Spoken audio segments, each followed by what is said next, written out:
बहुत स्वागत। कहानी कुर्सी की देख रहे हैं आप। हमारे मेहमान हर्षवर्धन त्रिपाठी जी, समीर चौगांवकर साहब, विजय त्रिवेदी जी और विनोद अग्निहोत्री जी। जितनी गर्मा गर्मी सदन के अंदर थी कल, आज उससे थोड़ी सी ही कम हमारे स्टूडियो के अंदर भी है। ब्रेक से पहले बात हुई राहुल गांधी ने कहा ट्रंप को झूठा नहीं कहा मोदी जी ने कल कहा कि हमें किसी देश ने नहीं कहा युद्ध रोकने के लिए। ये जवाब लेकिन पूरा नहीं लगना, ना राहुल गांधी को लगा ना प्रियंका गांधी को लगा। ये बात हमने की। अब इसमें चाइना भी आया। उससे पहले एक चर्चा निकल आई कि कल किरण रिजिजू ने एक चिट्ठी जारी की, एक डिप्लोमेटिक चिट्ठी जो उस वक्त इंदिरा गांधी ने 1971 दिसंबर में अमेरिकी राष्ट्रपति को लिखी थी। और उसमें उन्होंने जो भाषा थी उसके अंदर, उसमें क्योंकि बताया जा रहा था कि हमारे यहाँ इतने लाख शरणार्थी जो है ईस्ट पाकिस्तान से आ गए हैं, पाकिस्तान हम पर हमला करना चाहता है, हम इस वक्त काफ़ी खतरे में हैं, ये सब बातें उस चिट्ठी में हैं। तो वो ये बताना चाह रहे थे किरण रिजिजू की ये चिट्ठी पढ़िए, 4 मिनट की चिट्ठी, 4 मिनट लगेगा आपका। क्या इसमें आपको बहुत बड़ी इच्छा शक्ति दिखाई देती है? तो इंदिरा गांधी के हिस्से जो हमारा जो श्रेय गया इतिहास का, उसको बीजेपी जो है वो अब क्यों धूमिल करना चाह रही है? क्या ये भी इसी राजनीति का हिस्सा है कि पीओके क्यों नहीं चले गए थे, युद्ध क्यों नहीं कर लिया था? ये बातें कहीं कांग्रेस पार्टी के नेताओं ने कही। विजय जी। सर, इसीलिए कहा जाता है कि कीचड़ से मत खेलिए, क्योंकि कीचड़ जो उछालता है उसके भी हाथ गंदे होते हैं, दूसरे पर भी होते हैं। वो राजनीति मुझे लगता है उस स्तर पर पहुंच गई है। किरण रिजिजू साहब पार्लियामेंट अफेयर मिनिस्टर हैं इस सरकार के। ये किसी एमपी जो आजकल रोजाना चिट्ठी लिखते हैं उन्होंने जारी नहीं की, ठीक है। और कोई ऐसा वो है नहीं, ये तो डिक्लासिफाइड डॉक्यूमेंट है। यदि आप कहेंगे कि भाई कुछ ऐसा कमाल कर दिया, ऐसा नहीं है। लेकिन यदि आप बात कर रहे हैं और एक पार्लियामेंट्री अफेयर मिनिस्टर या इस सरकार का मिनिस्टर उस चिट्ठी को एक्स पर सोशल मीडिया प्लेटफॉर्म पर डाल रहा है, तो आप क्या कह रहे हैं? इंदिरा गांधी देश की प्रधानमंत्री नहीं है, वो कांग्रेस की प्रधानमंत्री हैं। यदि आप उनको डिमोनाइज कर रहे हैं, जिसको मैं सही शब्द बोल रहा हूँ, डिमोनाइज कर रहे हैं इंदिरा गांधी को, थोड़ा ज़्यादा हर्ष शब्द, चलिए छोटा कम कर लीजिए, लेकिन क्या वो कांग्रेस की लीडर हैं या इंदिरा गांधी प्रधानमंत्री हैं भारत की? तो भारत की सिंदूर में प्रधानमंत्री मोदी बीजेपी के थे या भारत के? भारत के हैं। नहीं तो मैं तो वो कह रहा हूं ना कि कीचड़ उछालने की जो प्रतियोगिता चल रही है उसमें ऐसा हो रहा है। लेकिन आप ये नहीं कर सकते ना, इस तरह से जस्टिफाई मत कीजिए। राहुल को पूरा 2 घंटे आप गाली दे लीजिए और फिर कहे कि वो ये कर रहे हैं तो हम भी ये करेंगे। मैं राहुल गांधी का भाषण केवल एक सवाल कह रहा हूं कि इंदिरा गांधी देश की प्रधानमंत्री हैं कि कांग्रेस की प्रधानमंत्री भारत की प्रधानमंत्री थी और बहुत जबरदस्त काम आपकी बात नहीं कर रहा हूं मैं, किरण रिजिजू साहब की बात कर रहा हूं कि इस सरकार का मंत्री यदि ये बात करता हो अपने प्रधानमंत्री के बारे में, पूर्व प्रधानमंत्री के बारे में, तो उसे आप कैसे लेंगे? मैं बताता हूं आपको। मुझे जो समझ में आ रहा है कि कल ये क्यों हुआ। हर्षवर्धन जी ने ठीक कहा, चिट्ठी तो 11 साल से निकाली जा सकती थी ना। कल ही रात को 10:14 पर क्यों पोस्ट हुई है ये चिट्ठी? क्योंकि कल राहुल गांधी ने अपने भाषण में शुरुआत में ये केस बिल्ड किया, सेना हमारी टाइगर है, लेकिन टाइगर को खुली आज़ादी देनी चाहिए, तभी टाइगर टाइगर रह सकता है। और भारत ने, मोदी सरकार ने या प्रधानमंत्री मोदी ने भारत की सेनाओं के हाथ बांधे हुए थे। आपने 1:05 6-7 मई की रात को 22 मिनट के अंदर हमला तो कर दिया, लेकिन उसके बाद आपने 1:35 पर रात में या पाकिस्तान को यह भी बता दिया कि मैंने देखो तुम्हारे सैनिक ठिकानों पर हमला नहीं किया, तुम भी मत करना, अब मैं तुम्हें नहीं मारूंगा। तो आपने उसके सामने अपनी कमजोरी दिखा दी और उनके शब्द थे, आपने इमीडिएट सरेंडर कर दिया 30 मिनट में। मोदी ने 30 मिनट के अंदर ही सरेंडर कर दिया था पाकिस्तान के सामने 6-7 मई की रात को। यह राहुल गांधी ने कहा था। नहीं, मैं तो कह रहा हूं कि वो उसको मैं सहमत ही नहीं, बल्कि मैं कल रात को भी हमारे प्रोग्राम में बात हुई थी, कॉफी में भी मैंने कहा था कि ये कहना कि हाथ बांध दिए, हाथ बांध देने का कोई मतलब ही नहीं है। क्योंकि हिंदुस्तान में एक डेमोक्रेटिक सिस्टम है और वहां जो डेमोक्रेटिक लीडरशिप है वो डिसाइड करती है कि हमें कहां तक जाना है, कैसे जाना है, क्या करना है। सेना का काम यह है कि जो डेमोक्रेसी का जो लीडर है हमारी, प्रधानमंत्री हैं या राष्ट्रपति हैं या सेना प्रधानमंत्री हैं, तो प्रधानमंत्री ने जो दिया है कि भाई इस मकसद को पूरा करना है, उस मकसद को कैसे पूरा करना है ये सेना का काम है। इसी पे और इसे हम कहते हैं कि हाथ छोड़ दिया, जब सरकार भी कहती है कि हमने फ्री हैंड कर दिया। कल शाम को कह रहे थे प्रोग्राम में, कह रहे थे हमें ये डायरेक्टिव पॉलिटिकल ही होता है। किसी भी लड़ाई में सेना को डायरेक्टिव तो पॉलिटिकल ही आएगा, उसको कैसे एग्जीक्यूट करना उस डायरेक्शन को ये सेना का काम है। मैं आपको सैम मानेकशॉ वाली बात पूरी कर लेता हूं, आप ही की बात से जुड़ जाती है। उस वक्त 1971 में डायरेक्टिव क्या था?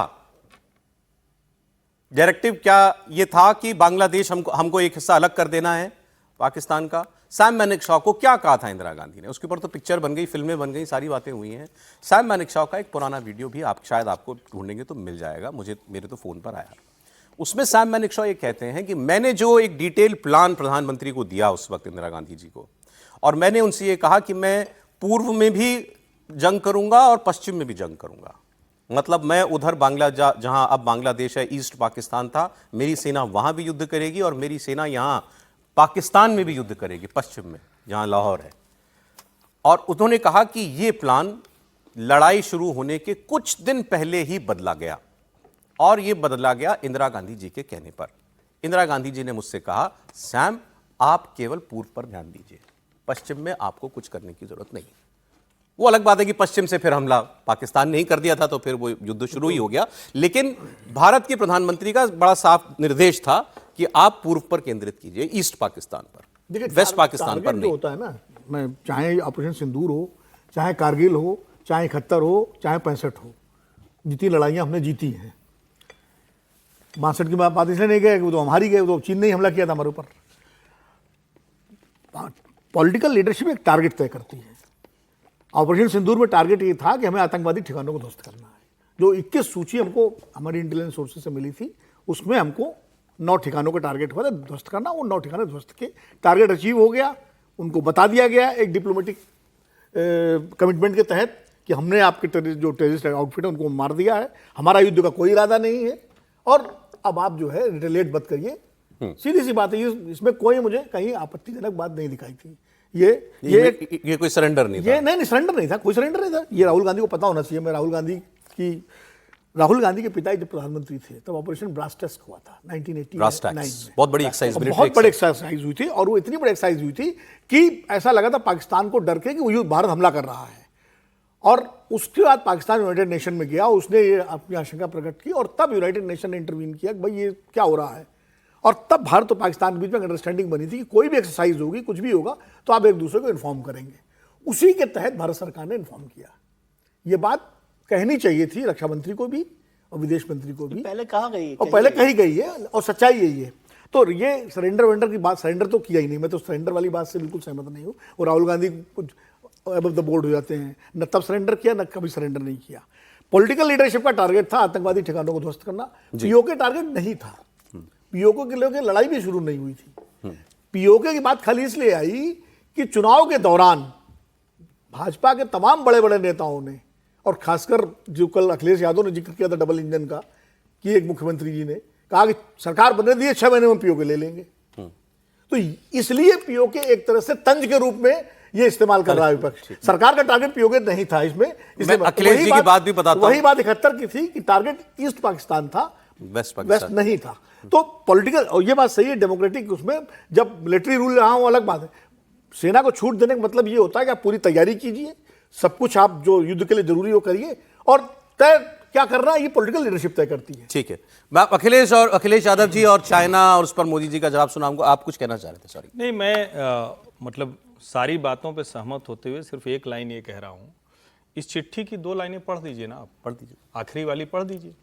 आप ही पढ़ दो प्रभु। May I request your excellency to exercise your undoubted influence with the government of Pakistan to stop their aggressive activities against India. अब आगे का छोड़ देते हैं, नहीं पढ़ दीजिए, वो भी पढ़। यानी निक्सन साहब को इंदिरा जी की चिट्ठी है, और मैं इसके बावजूद कहता हूं कि हमारी प्रधानमंत्री इंदिरा गांधी एक सशक्त नेता थी। उनके साथ एक सौभाग्य की बात थी कि ऐसा स्तरहीन विपक्ष नहीं था, किसी ने ऐसे नहीं कहा। ये डीक्लासिफाइड डॉक्यूमेंट हैं, ये कोई गोपनीय दस्तावेज नहीं है। आप जाइए यूएस स्टेट डिपार्टमेंट पे, कोई भी सर्च कर लेगा जी। राहुल गांधी जो कर रहे हैं वो क्यों खतरनाक है, इससे भी समझिए। वो देश के प्रधानमंत्री पर जब इस तरह की टिप्पणी करते हैं तो इस तरह का, जिसको हम कहते हैं ना कि कीचड़ उछालने का काम होता है, और फिर हमारे ही देश के नेता, ये दुनिया में चर्चा चल रही होगी तो किसका नुकसान है? भारत का नुकसान है ना। कांग्रेस और भाजपा क्या है? भारत नहीं तो इन दोनों पार्टियों की कोई हैसियत है क्या?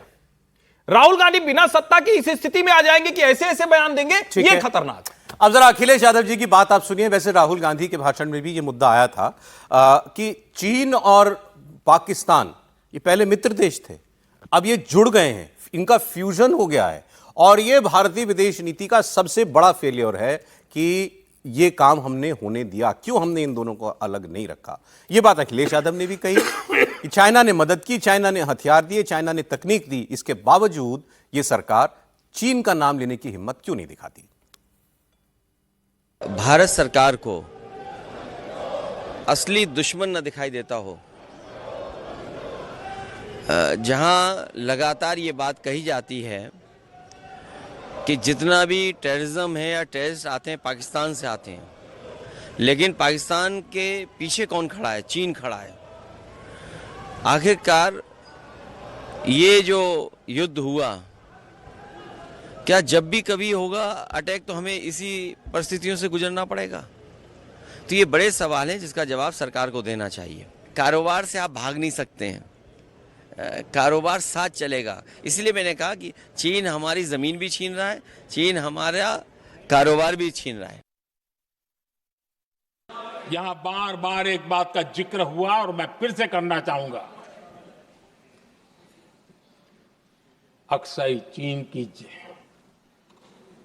उस पूरे क्षेत्र को बंजर जमीन करार दिया गया, ये कह करके तो बंजर है। देश की 38,000 वर्ग किलोमीटर जमीन हमें खोनी पड़ी। इतिहास साक्षी है। देखिए, जब डोकलाम में सैन्य हमारा शौर्य दिखा रहा था, तब कांग्रेस के नेता चुपके चुपके किससे ब्रीफिंग लेते थे वो सारी दुनिया अब जान गई। समीर जी बताइए, अब सवाल था कि युद्ध में सहायता कर रहा था चीन पाकिस्तान की, और जवाब मिला अक्साई चीन का। देखिए, भारत सरकार ने इस बात को स्वीकार किया और भारत सरकार ने आधिकारिक रूप से कहा है, भारतीय सेना के अधिकारियों ने इस बात का जिक्र किया है कि भाई किस तरीके से हम दो मोर्चों पर चुनाव लड़ रहे थे और चाइना का सपोर्ट पाकिस्तान को किस तरीके से युद्ध लड़ रहे थे, किस तरीके से दो मोर्चों पर युद्ध लड़ रहे थे।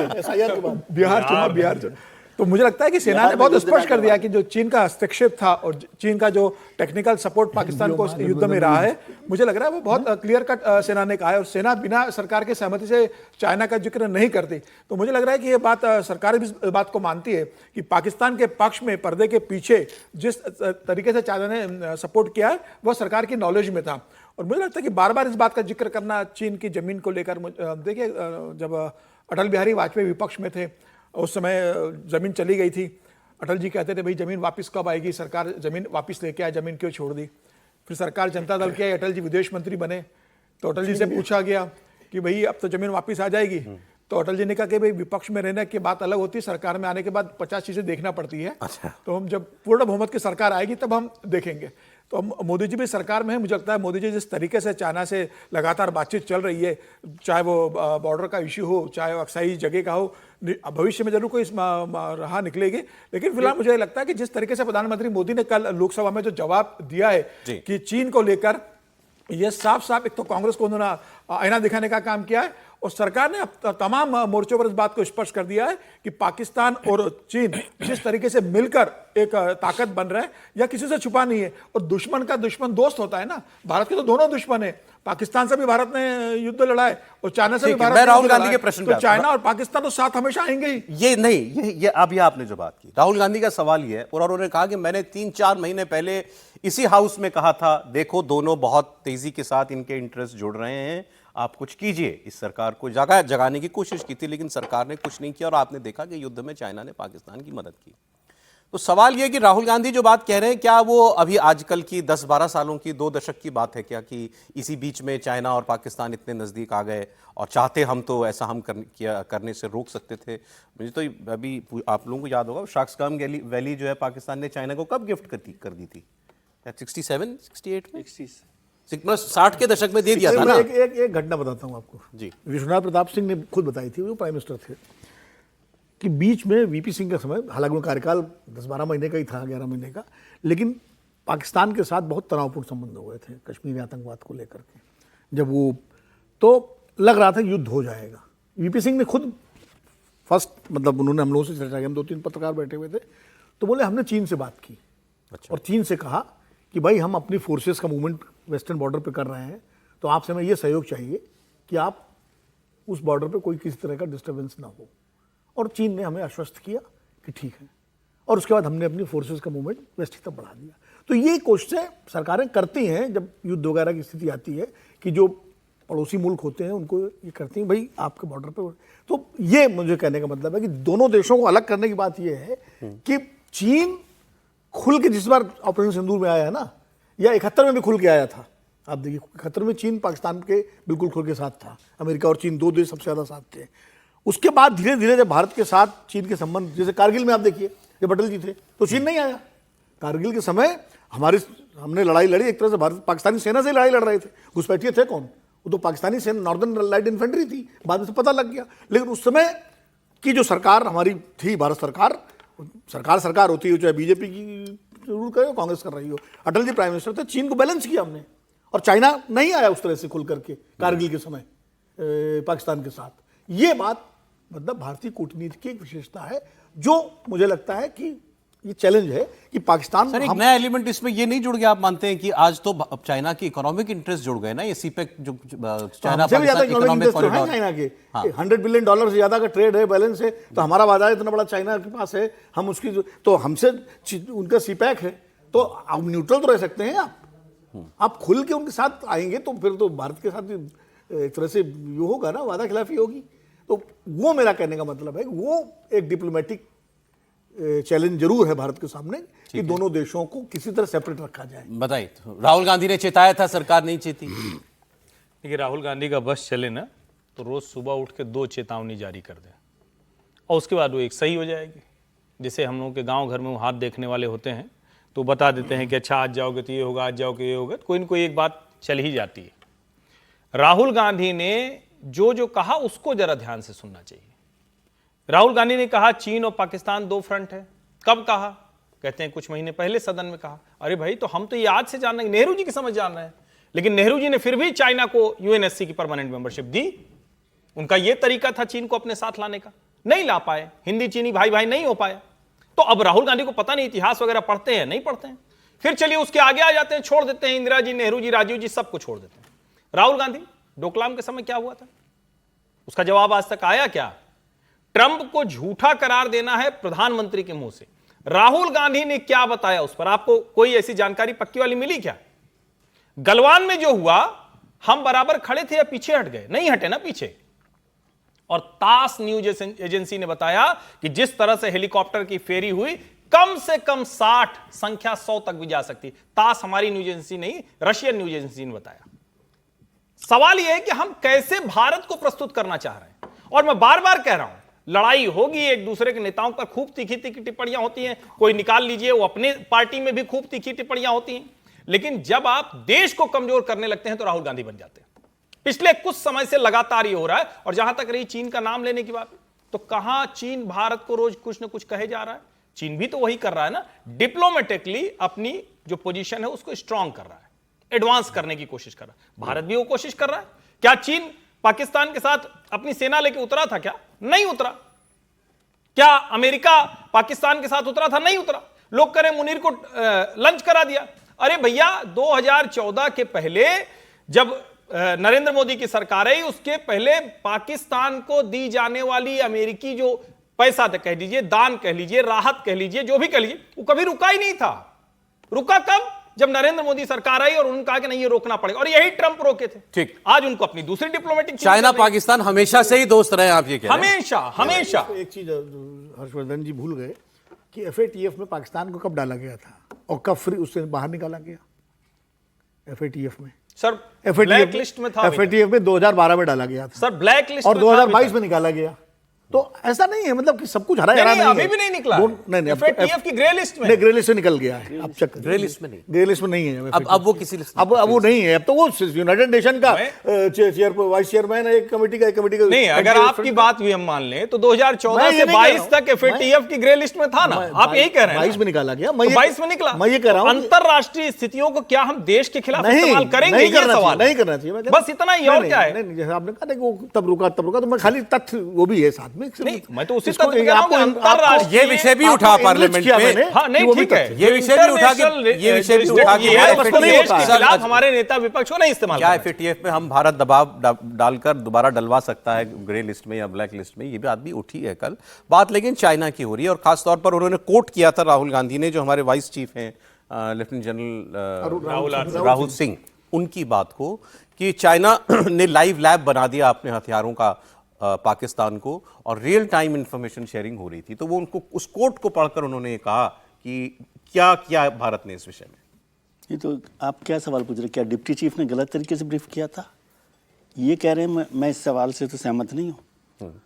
तो डिप्टी चीफ ने जो हमारे हुआ था राहुल सिंह जी ने जो कहा है वो तो सही कहा होगा ना, और उनके पास तो बिल्कुल मतलब मिनट दर मिनट वो होगी, एक्सपीरियंस रहा होगा और उनके पास सारी बातें। क्या मोदी information सरकार आती है। ने ये गठजोड़ मजबूत होने दिया पाकिस्तान चाइना का?